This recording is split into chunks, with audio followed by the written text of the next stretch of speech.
You got it, boys.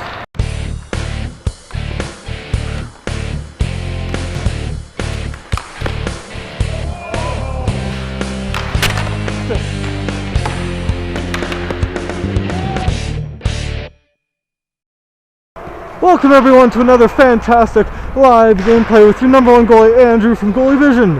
Hope you guys are having a great day. Let's get down to it. But first, let's pick this one up, boys. Let's pick it up. Oh, I missed it.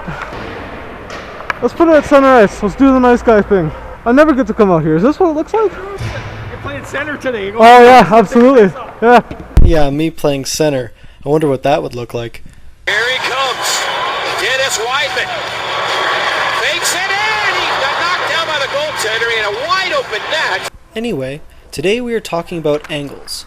Why are angles so important? Because they help goalies with positioning and give them the best chance to stop the puck. Let's start with being too low on the goal line. That looks like this.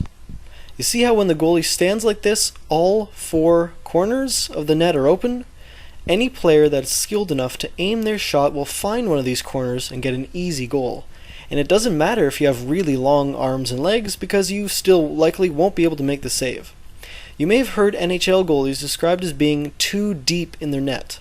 That's what they mean. They didn't cut down their angles.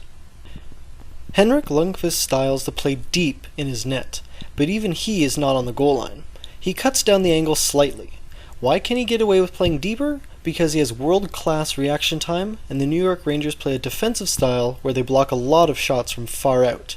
Therefore, a lot of the shots opposing players take are close in. If they are close in, Lundqvist doesn't have to come far out.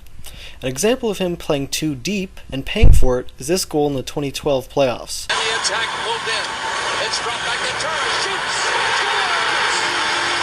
Kyle Turris wins the game with a high shot. Lundqvist has a hard time picking it up, Glenn. And it finds a whole top shelf. What a great shot. Reads and charm for Turris. That's See this? Lundqvist is too deep in his net and gives Turris several corners to shoot at. If he had been out further, cutting down the angle, he would have made a shoulder save. So where should you stand? So pickup's a perfect time to work on your angles, right? So you don't come out to the edge of the blue paint. I mean, that's good, but it's not great, right? Because they can still see behind you. See a lot of net. Right? So you don't come up to here, you come out to here. You want to be at the top of this blue circle, okay? That's where you can cover the most of your net without you losing yourself. That's right, at the top of the blue semicircle. Or if that line isn't drawn on the ice, you want to be one skate length past the blue paint. You see the difference between this and this? Moving out of your net gives the player a lot less to shoot at and gives you a higher chance to make a save. But why not come out really, really far? Cover all the angle, get right in the player's face so he has absolutely nothing to shoot at. Because players can go around you. They are the faster skaters, and if you are too far out, they can just cut to one side and have a completely open net. This is one thing players look for on breakaways. If a goalie comes out too far, they just deke around. If they are too deep, then they shoot for a corner. If you know one player has a certain tendency of shooting or deking, maybe change how far you come out.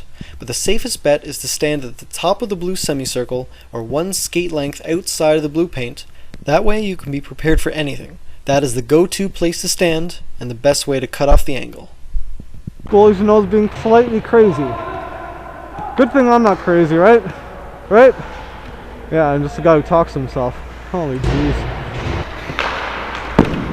Boom! Hear that? I love hearing that off the pad. That's one of my favorite sounds, boys.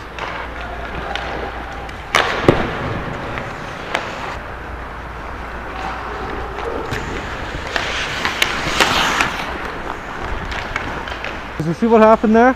See, as it goes down to the goal line, we move down to the post, right? But as the puck moves out to the center right here, to this dot, you always have to come out. You can't stay back. Again, that's angles like I'm talking about, right? So let's boom down here, up right here. And they're not going to let me talk. They're going to interrupt me again. I also make a big save. I love it. Big blocker on it. Miss the open side. That's why you cut off the angles, right? Because a miss of the net by the shooter is pretty much a save for you because you cut off all the angle that he had to shoot at. You're doing your job if he misses the net. Keep that in mind. Woo! I saw it come from my face.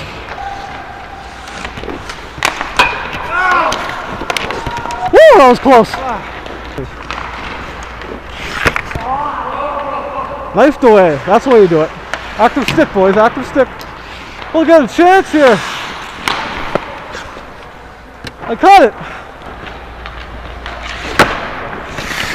Thank you. Good job, defense. That's why I like this guy right here. He missed the net. I would have been there and he missed it.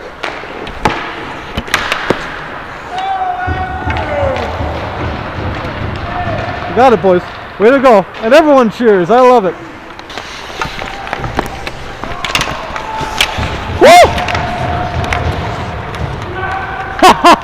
Windmill glove, boys. That's what I'm talking about.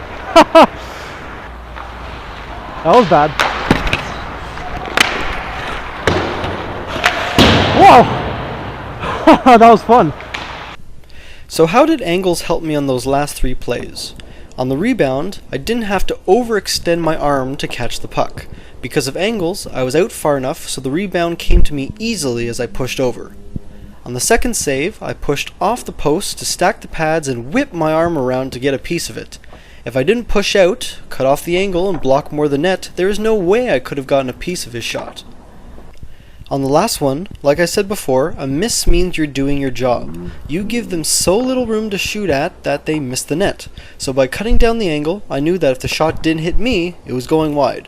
There's simply no room to put the puck over me when I'm out like that. So in summary, stand 1 skate length outside the blue paint to cut off the angle. Don't stay too deep in your net, don't come out too far. If you follow those angle rules, you'll always be right. This has been Andrew from Goalie Vision. See you next time.